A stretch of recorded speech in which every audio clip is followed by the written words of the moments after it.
ভৌতিক অলৌকিক সিরিজের চতুর্থ পর্বে আপনাদের স্বাগত। আজকের নিবেদন প্রতিবিম্বের ঘাতক। গল্পটি ভালো লাগলে অবশ্যই লাইক করে দিন এবং আমাদের চ্যানেলটি সাবস্ক্রাইব করে দিন।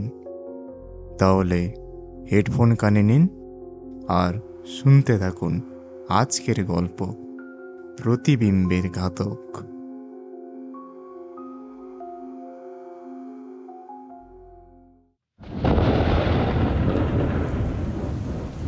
কৃষ্ণনগরের বুকে তখন অঘ্রাণের শীত জাঁকিয়ে বসেছে। তার উপর শুরু হয়েছে অসময়ের এক নাগাড়ে বৃষ্টি। জলঙ্গির দিক থেকে আসা হিমেল হাওয়া আর বৃষ্টির ঝাপটা শহরের প্রাচীন গলিগুলোকে যেন এক অশুভ নিস্তব্ধতার চাদরে ঢেকে দিয়েছে। সরকারি দপ্তরে উচ্চপদস্থ আধিকারিক রুদ্রনাথ রায় যখন ভিজে একসা হয়ে কদমতলা রোডের নিচের সেকেলে দোতলা বাড়িটায় ফিরলেন, তখন রাস্তার কুকুরগুলো বৃষ্টির হাত থেকে বাঁচতে দোকানের শেডের নিচে কুণ্ডলি পাকিয়ে শুয়ে আছে। সারাদিনের অমানসিক পরিশ্রমের পর শরীরের প্রতিটা পেশি যেন বিদ্রোহ করছে। বাড়ির পুরনো কাঠের দরজা খুলতেই লেজ নেড়ে ছুটে এলো বাঘা, তার একমাত্র সঙ্গী, এক বিশাল চেহারার জার্মান শেপার্ড। বাঘার মাথায় হাত বুলিয়ে রুদ্রনাথ সোজা স্নান করে ঢুকলেন।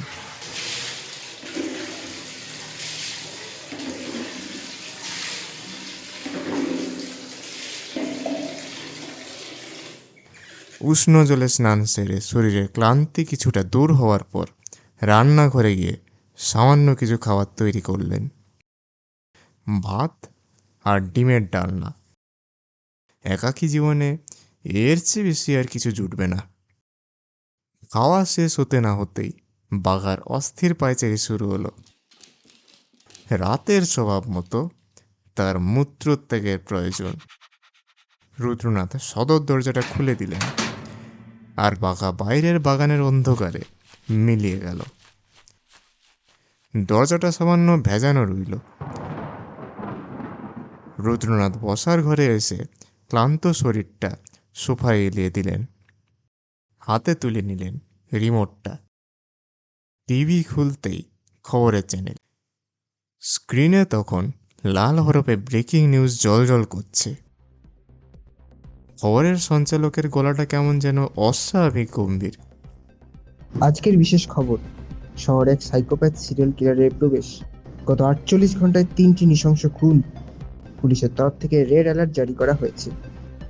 আজকের বিশেষ খবর, শহরে এক সাইকোপ্যাথ। রুদ্রনাথের চোখের পাতা ভারী হয়ে আসছিল, কিন্তু সঞ্চালকের পরের কথাগুলো তার শীত দাঁড়া দিয়ে বরফ শীতল স্রোত নামিয়ে দিল। ঘাতকের শেষ লোকেশন ট্র্যাক করা হয়েছে কৃষ্ণনগরের কদমতলা রোড এবং তার সংলগ্ন অঞ্চলে। স্থানীয় বাসিন্দাদের দরজা জানালা বন্ধ রাখার নির্দেশ দেওয়া হচ্ছে।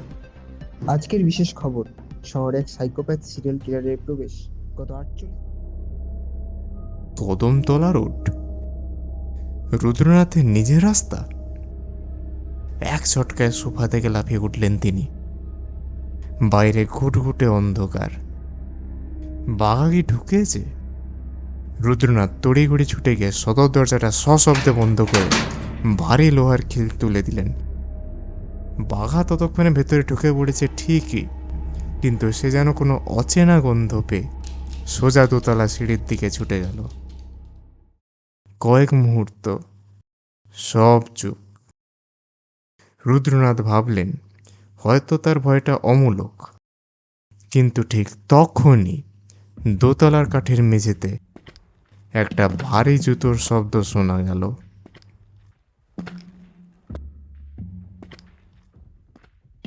বুকে রক্ত ছ্যাঁত করে উঠল রুদ্রনাথের। কেউ একজন বাড়িতে ঢুকে পড়েছে। কিন্তু কখন? যখন তিনি বাঘার জন্য দরজা খুলছিলেন, ঠিক সেই কয়েক মুহূর্তের সুযোগে ঘাতক ভেতরে ঢুকে দোতলায় লুকিয়ে পড়েছে।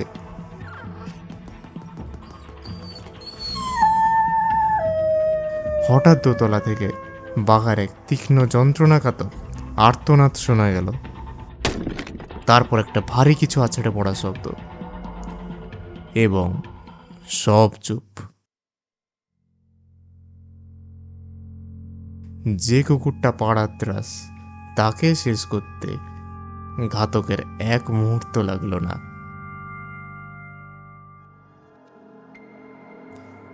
আর ভাবার সময় নেই। ঘাতক এবার নিচে নামবে। রুদ্রনাথ নিঃশব্দে একতলায় নিজের শোয়ার ঘরে ঢুকে পড়লেন। ঘরের এক কোণে থাকা শতবর্ষ পুরনো বিশাল বার্মা সেগুনের আলমারিটার পাল্লা খুলে তার ভেতরে ঢুকে পড়লেন তিনি। স্যাঁতস্যাঁতে কাঠ আর পুরনো কাপড়ের গন্ধ। অন্ধকারের ভেতরে নিজের হৃদস্পন্দন যেন হাতুড়ির মতো বাজছে। কাঁপা কাঁপা হাতে পকেট থেকে স্মার্টফোনটা বের করে স্ক্রিনের আলো একেবারে কমিয়ে দিলেন আর 100 ডায়াল করলেন।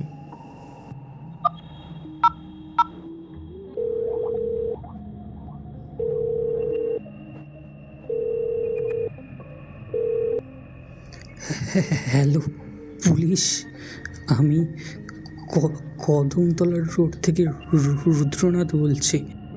আমার বাড়িতে একজন। ফিসফিসে গলাটা যেন স্তব্ধ ঘরের বুক চিরে দিল। আর ঠিক তখনই দোতলা থেকে নেমে আসা পায়ের শব্দটা তার শোয়ার ঘরের দরজার কাছে এসে থামল। ঘাতক শুনতে পেয়েছে। ঘরের দরজাটা কেঁচ করে খুলে গেল। আলমারির কাঠের দরজার ঠিক ওপাশেই এসে দাঁড়িয়েছে কেউ।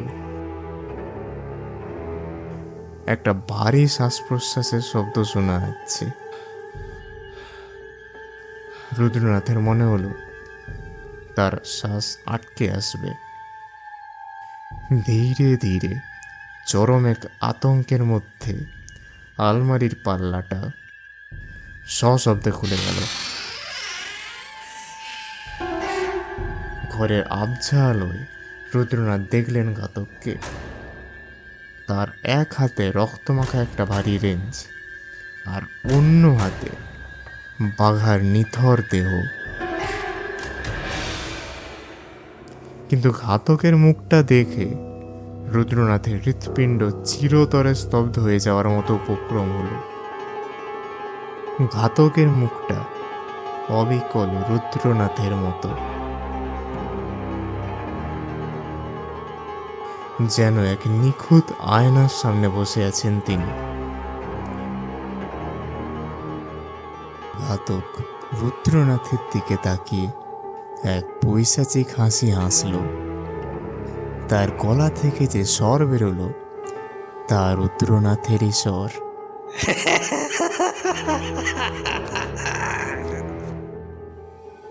কাকে ফোন করছিস? পুলিশকে?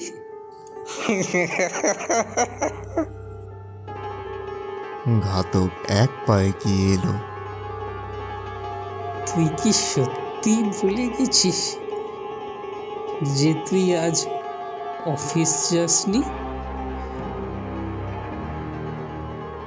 গত 3 দিন ধরে তুই এই বাড়িতেই বসে আছিস। রাস্তার ওই 3টে খুন তুই নিজেই করেছিস। ঠিক যেভাবে তোর এই কুকুরটাকে তুই এই মাত্র মারলি। আমি তো তোরই ভিতরের সেই সত্তা যাকে তুই সমাজের ভয়ে এতকাল লুকিয়ে রেখেছিলি। পুলিশকে আর কি ডাকবি বল? ওরা তো তোকেই খুঁজে মরছে রুদ্রনাথ। রুদ্রনাথের চোখের সামনে বসার ঘরের সোফায় পড়ে থাকা খবরের কাগজটা ভেসে উঠল। রবিবারের বিশেষ ক্রোড়পত্র। ঠিক তো, আজ তো রবিবার। তার তো আজ অফিস যাওয়ার কথাই ছিল না। তার হাতের ফোনটা খসে পড়ল আলমারির মেঝেতে, যেখানে ওপাশ থেকে তখনও ভেসে আসছে অপারেটরের গলা। হ্যালো হ্যালো, আমরা আপনার লোকেশন ট্রেস করেছি মিস্টার রুদ্রনাথ। আমাদের ফোর্স আপনার বাড়ি ঘিরে ফেলেছে, সারেন্ডার করুন। রুদ্রনাথ বুঝলেন শিকার আর শিকারীর এই খেলায় ঘাতক আর কেউ নয়, তিনি নিজেই।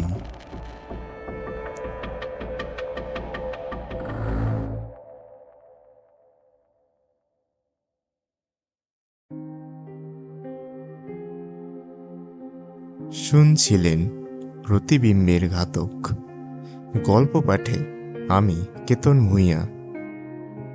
রুদ্রনাথ এবং পুলিশের চরিত্রে মনোজেন্দ্র সাহু, রিপোর্টারের চরিত্রে সৌরিন দাস, পরিকল্পনা এবং প্লট নির্মাতা রিতম সামন্ত, পরিচালনায় চার মূর্তি।